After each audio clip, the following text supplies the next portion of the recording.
Another look at Egypt has been in the making for many, many years.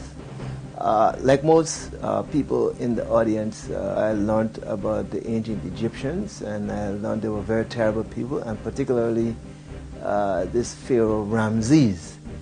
May I say that there are 9 Ramses, so I don't know which one of Ramses they're talking about. But this particular piece really got sparked as a student at the University of Wisconsin, where I took my first art history course. And we spent 14 weeks practically talking about every other culture except Africa. Egypt was a mere footnote, and I took it upon myself to inquire from my then professor, why did we spend any time on Egypt? And she calmly told me that it was my responsibility to go and put Egypt in the context of Africa and then disseminate this information to my people. And so now, 26 years later, here's the result of that journey. This particular pyramid is the pyramid of Khufu. He was the second pharaoh of the 4th dynastic period. And his pyramid is known as the Great Pyramid, one of the 3 Great Pyramids at Giza. Now, this pyramid took approximately 30 years for its completion. The area on which we stand was first dug out and created a base out of the actual limestone here. The other stones that you see there were brought from quarries around here, and the Mogatam limestone that we will see when we go up to the shaft, which is 138 feet long, going all the way up, some 14 stories high, is made of a different kind of limestone. You'll see that when we get in there. What you see here now is the remains of a much larger complex that was 3.5 city blocks square. You know, 3 blocks in Manhattan? Yes. Now, here's what could hold actually on the base of this pyramid. You could hold St. John's the Divine Cathedral, Westminster Abbey, you could hold Notre Dame, and you could hold St. Petersburg, and you will still have space left over.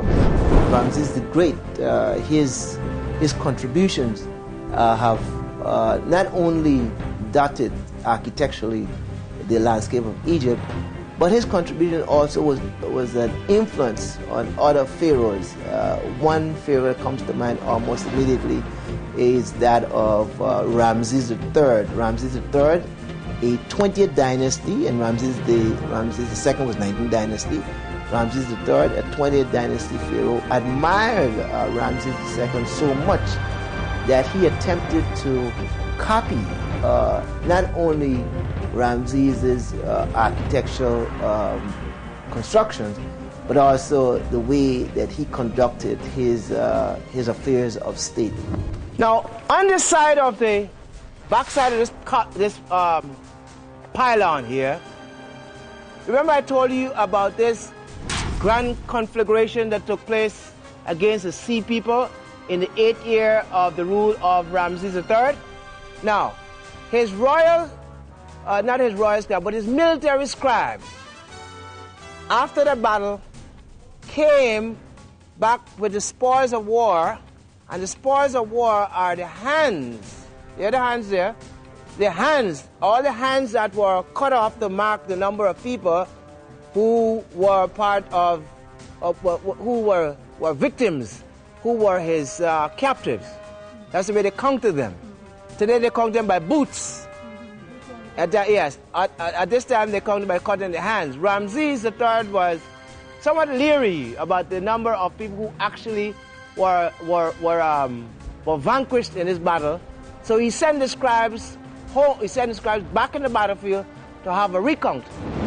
Now, before I say what I have to say, I'm not making any apologies, but all I'm saying to you is just leave your Judeo-Christian beliefs outside of this chapel, because I'm going to explain to you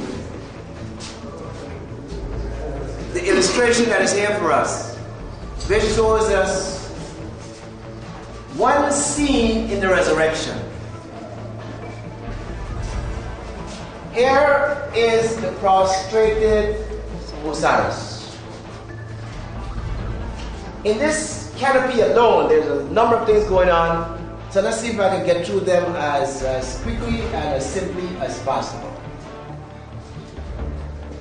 This is Isis over the head of Osiris.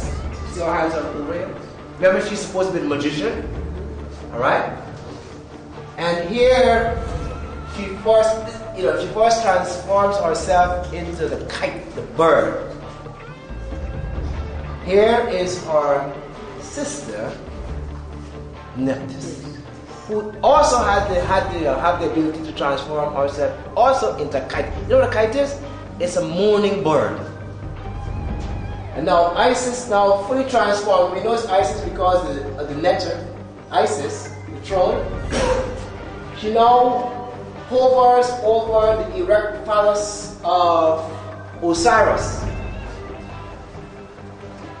withdrawing the vital essence out of him to create the offspring, Heru. But here you have Heru, the elder, not Heru, the child. You follow what I'm saying here? Yeah. Yes. So, this documentary is loaded in a proverbial way with information. We have provided 10 continuous hours of shooting Egypt and exposing parts of Egypt that are not normally exposed to television. We feel that the